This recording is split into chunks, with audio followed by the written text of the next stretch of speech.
नमस्कार,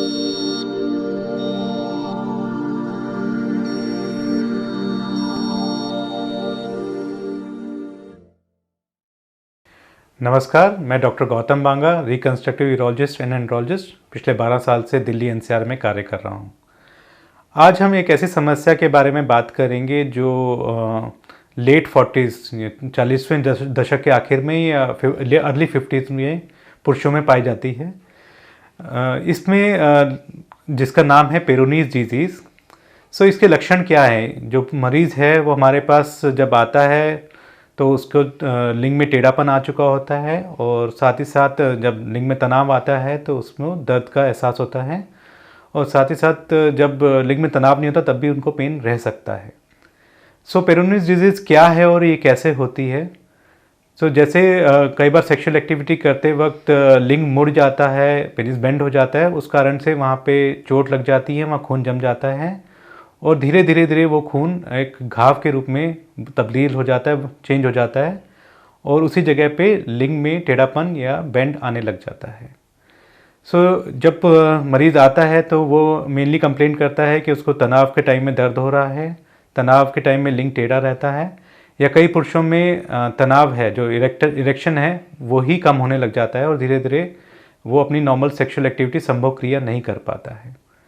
सो जब पेशेंट आता है हमारे पास तो हम उसका कलर डॉपलर करते हैं, और साथ ही साथ हम उसको मेडिसिन इत्यादि देते हैं जिससे दर्द में कमी आ जाती है और वो फिर दर्द रहित सेक्सुअल एक्टिविटी कर सकता है। अगर लिंग में तनाव बहुत ज़्यादा है तो हम कई तरह के इंजेक्शन आते हैं जो उन घाव या प्लाक जो पेरोनीज बन जाता है उसमें हम डाल देते हैं, जिससे प्लाक कुछ हद तक कम भी हो जाता है, दर्द भी कम हो जाता है उससे, और प्लाक का बढ़ना भी सीमित हो जाता है या रुक जाता है। जब करीब 6 से 12 महीने के बाद जब ये समस्या शुरू होती है तो ये जो डिजीज़ है, पेरोनीज है, ये अपने क्रोनिक स्टेज में चली जाती है, जिसमें ज़्यादातर मरीज़ों में जो दर्द पहले हुआ करता था वो ख़त्म हो जाता है, लेकिन लिंग में टेढ़ापन बरकरार रहता है, और कई बार ये टेढ़ापन बढ़ता भी रहता है समय के साथ। कुछ पुरुषों में तनाव आता है लिंग में टेढ़ेपन के साथ, या कई लोगों में तनाव बिल्कुल चला जाता है।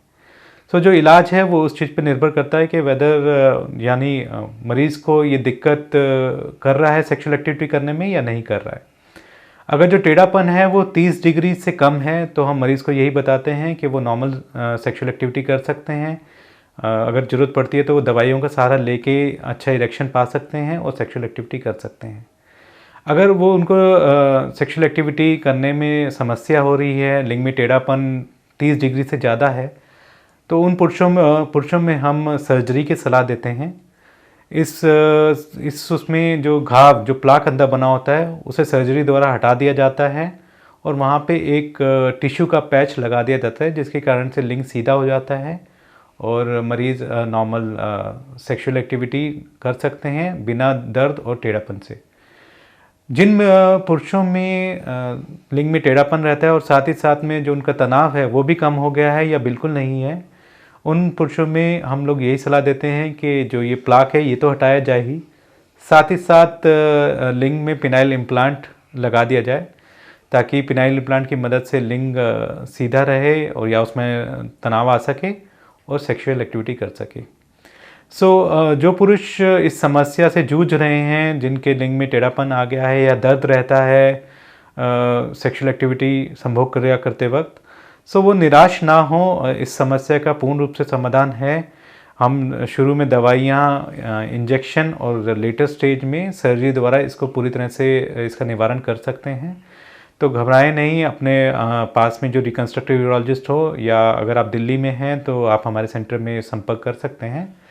यहाँ पे आपको इस बीमारी के बारे में पूरी तरह से ज्ञान दिया जाएगा, क्या जो ट्रीटमेंट मोडालिटीज़ हैं, जो तरीके हैं जिससे हम इसको ठीक कर सकते हैं, उस बारे में पूरी तरह से विश्लेषण किया जाएगा, और फिर आप इस सर्जरी, इफ़ आपको ज़रूरत है, अगर आप इसके कैंडिडेट हैं, तो सर्जरी की क्रिया आपके करके आपको एक नॉर्मल सेक्सुअल एक्टिविटी करने योग्य बना दिया जाएगा, और एक आप अच्छी ज़िंदगी जी सकते हैं।